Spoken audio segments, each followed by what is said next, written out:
Noah Bennett was never the sentimental type. His world revolved around numbers, investments, and million-dollar meetings. At 35, he had already achieved everything most people dreamed of: an enviable fortune, sports cars, a luxurious apartment at the top of one of the tallest buildings in the city. But despite all this, there was a void he could not fill. That night, as he drove his Mercedes through the illuminated streets of downtown, his gaze wandered aimlessly. The radio played soft instrumental music, and the silence inside the car contrasted with the noise of the city outside. He was lost in thought, trying to shake off the uncomfortable feeling that his life was becoming a monotonous and purposeless cycle. The traffic light changed, forcing him to stop. It was then that his eyes fixed on something across the street. Under the awning of a closed store, a woman was sitting on the ground, hugging a threadbare blanket. Her disheveled hair fell over her thin, pale face. Her clothes were dirty and worn, but what really caught his attention was her gaze. There was something in those eyes, a mix of resignation and strength, as if, despite all the difficulties, she was still fighting to stay strong. It wasn't the look of someone who had given up on life, but of someone who had seen and endured much more than anyone could imagine. Noah felt a tightness in his chest, something he couldn't explain. He wasn't the type to care about strangers. He always believed that everyone was responsible for their own destiny, but for some reason, that woman awakened something inside him. The car behind him honked loudly, breaking him out of his trance. He blinked a few times and looked back at the traffic light, which was now green. Without thinking twice, he accelerated and drove on, trying to get the image of that woman out of his mind. But no matter how hard he tried, he couldn't forget her. In the following minutes, his thoughts constantly returned to the scene he had just witnessed. Who was she? How had she ended up in that situation? He didn't understand why it affected him so much. Maybe it was because, deep down, he knew that no amount of money could protect him from certain things. Life was unpredictable, and a person's downfall could happen faster than anyone imagined. When he got to his apartment, he dropped his keys on the counter and poured himself a glass of whiskey. He sat on the couch, looking out at the city through the huge glass windows. He tried to distract himself with the news on TV, but his mind kept returning to that image. The woman alone, huddled in the cold, with no one to care about her. He wondered if she would still be there the next morning, or if the world would forget her, just like it did with so many other people. Sighing, he took the last sip of his whiskey and stood up.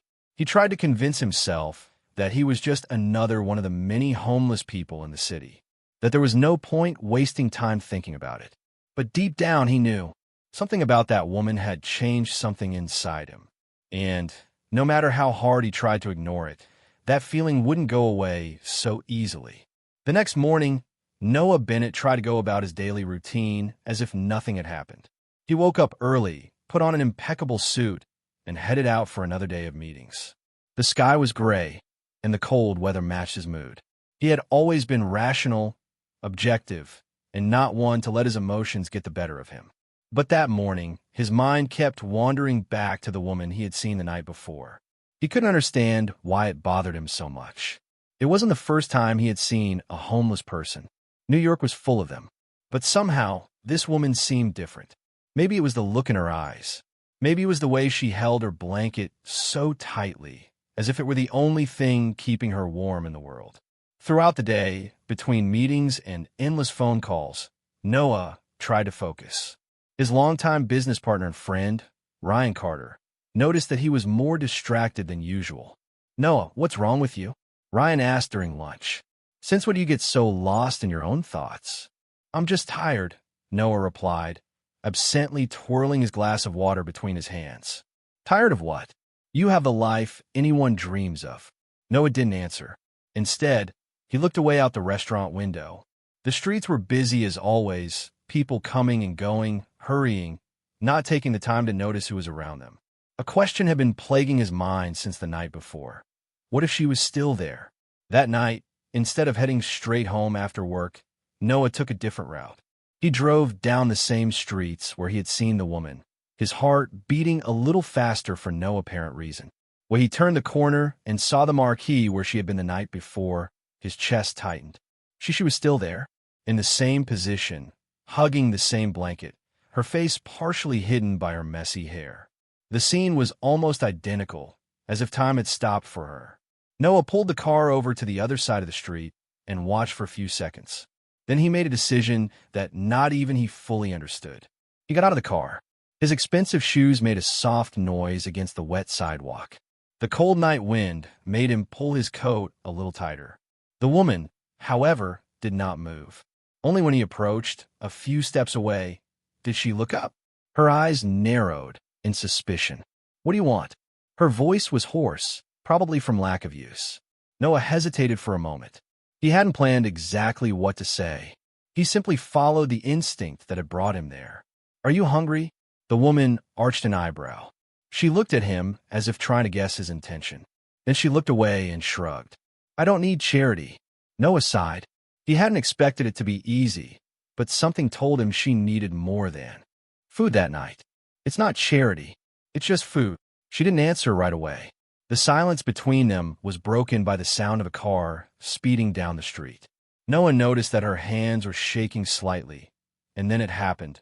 Her stomach growled loudly, betraying her resistance. He didn't say anything, just handed her a paper bag he had bought at a bakery before passing by. Inside were bread, fruit, and a hot sandwich. She stared at the bag for a few seconds, hesitating. Then, slowly, she took it from his hands. Without thanking him, without saying anything, she just opened it and began to eat. Noah could tell how hungry she was. Even so, she ate slowly, as if she wanted to prolong the moment. Her eyes remained watchful, as if she expected him to take it away from her at any moment. He crouched down, trying to get to her level. "My name is Noah." She looked at him for a moment, assessing him.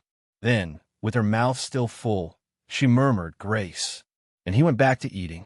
Noah felt a little relieved. At least now, she wasn't just a nameless stranger. He looked around, watching the movement of people hurrying past without even noticing Grace, as if she were invisible. But to him, she wasn't. And as much as he tried to convince himself that this conversation would end there, deep down, he knew he would return the next day. Noah left there feeling something different. It wasn't exactly guilt, nor pity. It was discomfort. Something inside him told him that it wouldn't end there. That night, when he got to his apartment, he did what he always did. Took a hot shower, poured himself a glass of whiskey, and threw himself on the couch to watch the news. But while the headlines talked about stock markets and new millionaire mergers, his mind insisted on going back to something else. Grace. She was there, in the same place, probably still sitting on the cold floor, with the same tired look. He could clearly see her expression, her defensive posture, her hunger disguised as pride. Noah sighed and shook his head, trying to shake that feeling. But instead of disappearing, it only grew. The next day, his routine continued as usual. Quick breakfast, meetings, phone calls, financial decisions. But deep down, Grace's image still followed him. When night fell, he knew exactly what he would do. He got in his car and drove to the same street. His heart raced a little when he turned the corner and saw her there again, as if she were part of the city landscape. This time, he had brought more than food. He stopped the car a few feet away and walked toward her, carrying a bag with clothes, blankets, and some money. Grace noticed him even before he approached. Her watchful eyes followed him, and when Noah held the items out to her, her expression didn't change. "For you," he said, trying to gauge her reaction. She looked down at the folded clothes inside the bag. She touched the fabric hesitantly. For a moment, she seemed to want to say something, but she just took the items and put them aside, without saying thank you. Noah hadn't expected a thank you, but he could tell that even without words, something had changed. "You always come back," she said suddenly, her voice low, as if she were trying to figure out why. "I guess so," he said awkwardly. Grace looked down, fiddling with the edge of the blanket. "People on the street don't like people who come back," she murmured. "Why?" She looked up and gave a short, humorless laugh. "Because people who come back start to care. And when people care, they end up leaving in the end." Noah was silent for a moment. She had expected him to give up, and for some reason, that made him want to prove her wrong. He didn't know why exactly. He just knew he couldn't just ignore her. And that was the only reason. It was the first time in a long time that anything made sense beyond numbers and million-dollar contracts. Over the next few days, Noah kept walking down the same street, always bringing Grace something. Sometimes it was food. Other times it was a new blanket or a warm coat. He never insisted that she take it, just left it there and waited for her to take it. She, in turn, never thanked him, but he began to notice small changes.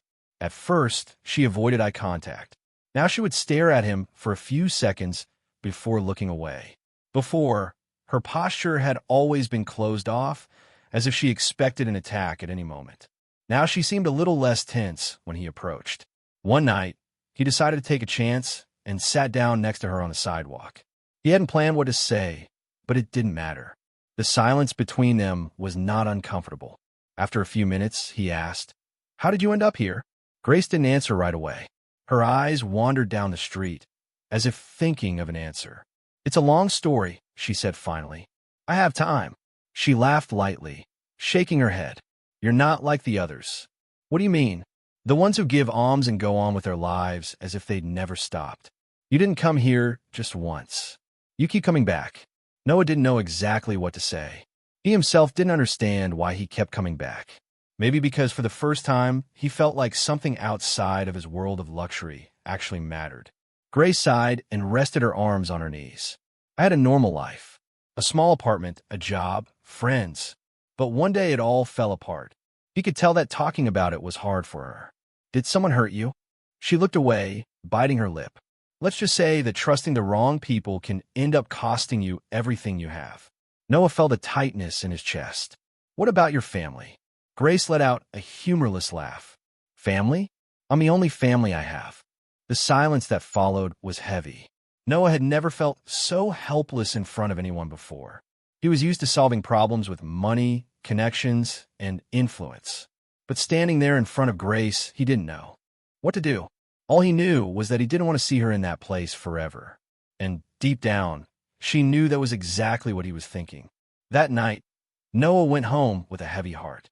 For the first time in a long time, he felt like something was really affecting him besides business and money. Grace's words echoed in his mind.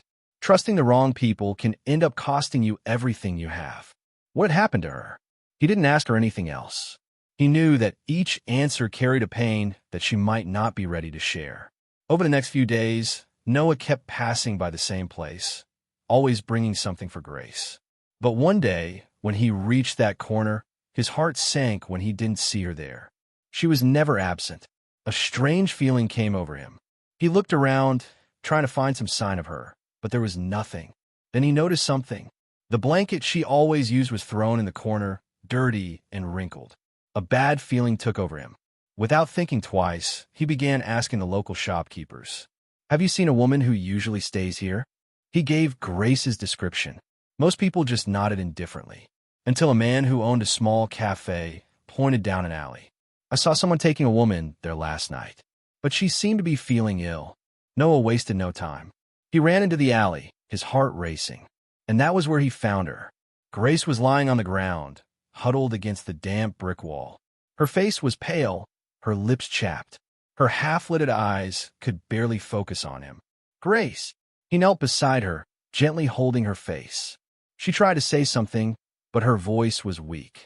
Her body was shaking, and he could tell she had a fever. Noah didn't think twice. He picked her up in his arms and carried her to his car. She didn't protest. For the first time, she looked completely vulnerable, without the strength to fight. When they arrived at the hospital, the doctors rushed to attend to her. Noah stood in the waiting room, restless, his eyes fixed on the floor, his mind full of thoughts. He had never felt so helpless. After a long wait, a doctor approached. "Are you her guardian?" "Yes." "How is she?" The doctor paused before answering. "She is very dehydrated and malnourished. But that is not what concerns us the most." Noah frowned. "What do you mean?" The doctor took a deep breath. "Mr. Bennett, Grace is pregnant." Noah felt as if the ground had dropped out from under his feet. He blinked a few times, trying to process this information. Pregnant? The truth hit him like a punch in the gut. The woman everyone ignored, no one saw, now carried a life inside her. And in that moment, he knew that nothing would ever be the same again. Noah felt his heart pounding in his chest. He didn't know how to react to that news. Pregnant, he repeated, trying to make sure he had heard correctly. The doctor nodded. Yes, we estimate she is in her second trimester. She needs care, proper nutrition, and rest. She can't continue living on the streets. The word sounded like a punch, as if he needed someone to say it out loud. Grace was carrying a baby, and she was completely alone. Without thinking much, Noah looked at the door of the room where she was hospitalized. He walked in slowly and found her sleeping, her skin still pale, but her breathing more steady. He stood there, watching her. The weight of reality fell on him like an avalanche. She needed help, but would she accept it? Hours later, Grace slowly opened her eyes and found Noah beside her bed. For a moment, she looked confused. "What are you doing here?" Her voice was weak, almost a whisper. "I brought you to the hospital. You were in bad shape." He paused, unsure of how to say it. "Grace, the doctor said you're pregnant." She blinked slowly, as if trying to process it, but she didn't seem surprised. "I know." Noah held his breath. "You already knew?" She nodded, looking away. "A few weeks ago." He frowned. "And you didn't tell me?" Grace laughed humorlessly. "And why would I? It's not your problem." Noah felt a mix of frustration and concern. "Grace, you can't go on like this. You need a safe place. Care." She stared at him, her eyes full of weariness and resistance. "I'll manage." "No, you don't. Look where you are." He gestured to the hospital room. "You almost passed out on the street." She pressed her lips together, as if holding back a sharp retort. But deep down, she knew he was right. While Grace tried to take it all in, Noah didn't know that another storm was brewing. The next morning, his phone started ringing nonstop. His partner, Ryan, was the first. "Noah, what the hell is going on?" "What do you mean?" "You're all over the gossip sites. Mysterious millionaire found in hospital with homeless woman. People are asking if this woman is trying to scam you." Noah ran a hand over his face, feeling his irritation rising. "It's nothing like that, Ryan. You're just ruining your reputation." Ryan snapped. "Do you have any idea what this could do to your business?" Noah felt his stomach churn. He'd known people would talk, but he hadn't expected it to happen so quickly. He flipped through his phone and saw the headlines. Noah Bennett involved in mystery with unknown woman. Who is she? Surprise scam or millionaire charity? The rumors about the Bennett heir. The comments were even worse. She obviously got pregnant on purpose. These women always know where to strike. Noah Bennett is going to lose everything over a homeless woman. Noah felt his anger rising. People were treating Grace like she was an object, a problem. He didn't know exactly what he would do next. All he knew was that he wouldn't let the world crush her any further. And deep down, he had already made up his mind. It didn't matter what anyone said. He would stand by her side. Noah Bennett had never cared what anyone said about him. But this time, the exposure was different. The world wasn't just talking about him. They were attacking Grace, judging her without even knowing her. He hung up the phone and took a deep breath. Ryan could rant all he wanted, but nothing would change his mind. He wouldn't leave Grace helpless. When he walked back into the hospital room, he found her sitting on the bed, hugging her knees. Her gaze was distant, lost somewhere he couldn't see. "You saw it, didn't you?" she asked, not needing to explain. Noah hesitated but nodded. "It doesn't matter what anyone says, Grace. I'm here." She let out a weak laugh. "Why? What's in it for you?" Noah came over, sitting on the side of the bed. "I don't know," he admitted. "But I do know I don't want to pretend you don't exist." Grace fell silent. For the first time, he saw something different in her eyes. No longer just weariness, but a glimmer of hope. Over the next few weeks, Noah made sure Grace had everything she needed. He moved her to a furnished apartment, away from the prying eyes of the media, where she could have a peaceful pregnancy. But the pressure didn't let up. Newspapers continued to run headlines about the millionaire and his protege scandal. Some investors began to question his stability. Distant friends warned him how it could ruin his reputation. "You need to stay away from this story, Noah," Ryan insisted. "It's ruining your image." "If my image depends on abandoning a pregnant woman on the street, then I don't need it." That was enough for Ryan. Closing the subject, Noah thought he was prepared for anything. But nothing could have prepared him for that early morning. The phone rang at 3 in the morning. Noah. Grace's voice was weak and shaky. I think it's happening. He jumped out of bed and grabbed his car keys. Within minutes, he was at her apartment. He found her doubled over in pain, holding her stomach. Come on, I'll take you to the hospital. The drive was tense. Grace breathed deeply, trying to contain the pain. Noah gripped the steering wheel tightly, driving as fast as he could. It's going to be okay, he said, not sure if he was trying to reassure her or himself. When they arrived at the hospital, the medical team rushed to attend to her. Noah tried to follow her, but a nurse stopped him. You need to wait here. He stood in the hallway, feeling completely helpless. The only thing he could do was wait. Minutes turned into hours, until finally, the door to the delivery room opened. The doctor smiled. Mr. Bennett, congratulations. It's a boy. Noah felt his heart race. Is he okay? And Grace? She's exhausted, but fine. Your son was born prematurely, but he's strong. Noah didn't know what to say. He just followed the doctor to the incubator where the baby was. There, inside that small, protected space, was he. So small, so fragile, but at the same time, so strong. Noah felt a lump in his throat at the sight of this tiny being who, somehow, already meant everything to him. Then he heard a faint voice behind him. Noah. He turned and saw Grace, lying on the bed, a tired smile on her lips. What do you want to name him? She asked, her voice breaking. Grace looked at the baby, then at Noah. Lucas, she said. Noah repeated the name quietly. Lucas. He approached the bed and took her hand. He's perfect. Grace squeezed his hand, and for the first time since he'd met her, Noah felt like nothing else mattered but this moment. What had once been a chance encounter on the street was now a family. And for the first time in years, he knew he was exactly where he was supposed to be. Lucas's first few days in the hospital were tense. Despite being born prematurely, he was a fighter. The doctors assured him that with the right care, he would grow up strong and healthy. Noah never left the hospital. Every free moment he had, he stood next to the incubator, watching this little being who had somehow changed his entire life. Grace, still weak, looked at Noah with a mixture of disbelief and gratitude. You're really here, she whispered one night when he showed up in her room with hot coffee. He smiled at her sideways.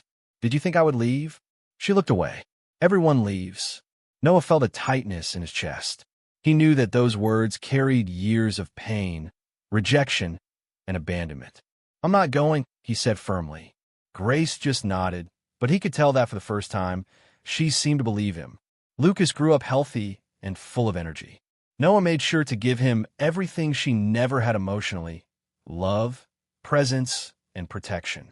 But no matter how hard they tried to keep their lives low-key, the media wouldn't forget. Newspapers kept speculating about the millionaire's son and the former homeless woman. Headlines would pop up every now and then, trying to make Grace out to be a villain or a freeloader. She tried to ignore it, but Noah could see how it affected her. Will they talk forever? Grace asked one night as she watched Lucas sleep. Noah put his arm around her shoulders. What they say doesn't matter. All that matters is what we have here. She nodded, but the fear in her eyes said otherwise. When Lucas was 5 years old, something unexpected happened. One day, Noah found him sitting on the living room floor, surrounded by colorful blocks. The boy wasn't just playing. He was arranging the blocks in a way Noah didn't understand. What are you doing, champ? He asked, crouching down next to his son. Lucas, his eyes shining with excitement, replied, Daddy, I made a pattern. Look. Noah blinked as he realized that the blocks were arranged like a simple math equation. This didn't look like just a game. Intrigued, Noah tested Lucas with some basic math challenges. To his surprise, the boy answered quickly, without hesitation. At that moment, he knew. Grace, he called, beckoning her to watch. She laughed as she saw her son playing. He's a curious child. Noah looked at her seriously. No, Grace. He's not just curious. He's a genius. Grace frowned, finally, realizing that something extraordinary was happening.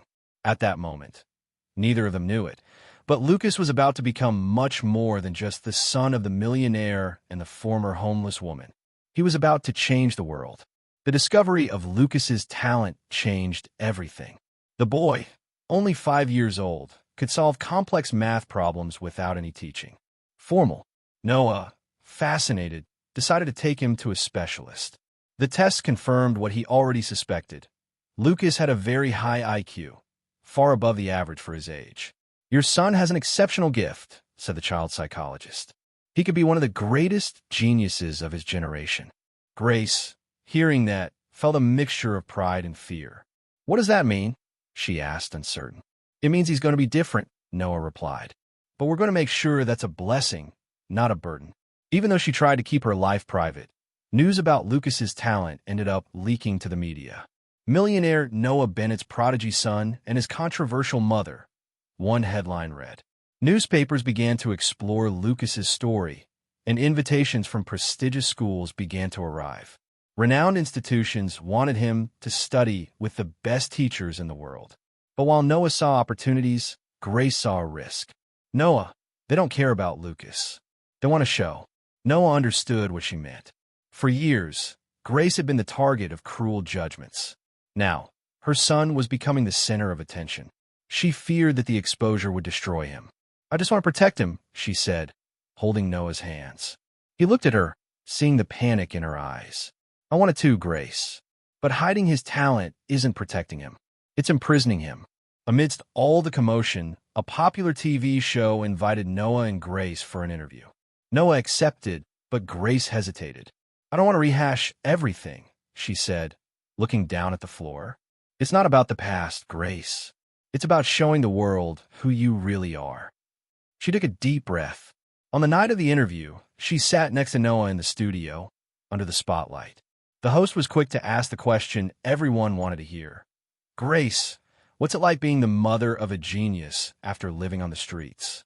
The audience fell silent. She swallowed hard, feeling everyone's eyes on her. But then she looked at Noah, who held her hand tightly. She took a deep breath and finally said, "For years, I was invisible. People walked right past me without seeing me. But then one day, someone saw me. Someone reached out to me without expecting anything in return." She looked at Noah, her eyes full of emotion. "He didn't see me as a homeless woman. He saw me as a person. And that changed everything." The audience was silent for a moment. Then the applause began. This was the first time Grace had told her story to the world. And for the first time, she felt like she could truly put the past behind her. Grace's interview resonated across the country. For the first time, people stopped seeing her as the former homeless woman and started seeing her as a strong woman, a dedicated mother, and someone who had faced unimaginable hardships but survived. Social media was flooded with supportive comments. "She's an inspiration." Imagine being judged for years and, in the end, creating a genius. Noah Bennett was the only one who saw the value of this woman. Respect. Even those who had previously criticized her began to change their minds. But for Grace, none of that mattered anymore. She didn't need the world's validation. She had something much more valuable, her family. A few weeks later, Lucas was invited to receive an international award for young talent. It was a luxurious ceremony, full of renowned academics, scientists, and personalities from all over the world. Grace was nervous. Events like these reminded her of her past, of the way she had been humiliated and despised. "I don't know if I belong here," she whispered as she looked at herself in the mirror in a simple but elegant dress. Noah, adjusting his tie, approached and took her hands. "You belong wherever you want, Grace. But most of all, you belong to our family." She smiled, moved. As they arrived at the event, the cameras flashed. But this time, they weren't just for Noah. They were there for Lucas. When the boy's name was called to the stage, Grace felt her heart race. He walked up to the stage in his little suit and took the microphone. The audience was expecting a technical speech about math and science. But Lucas said something no one expected.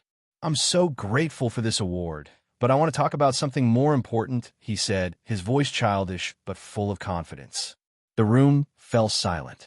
"My mother taught me that the world isn't always fair, that sometimes people judge you without knowing you.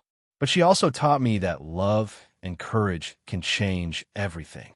Grace put her hand to her chest, tried to hold back tears. Lucas looked at her and smiled.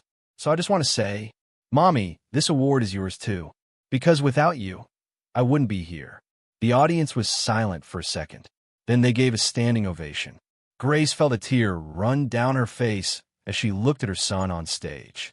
Noah took her hand, and he whispered, "They laughed at us, Grace. But now they applaud." She looked at him and smiled. "They never mattered, Noah. Only we matter." That night, as the lights at the event dimmed and the people dispersed, Grace, Noah, and Lucas walked out the back, away from the cameras, away from the spotlight. Just a family that had overcome all odds. And for the first time, Grace felt like she was exactly where she was always supposed to be.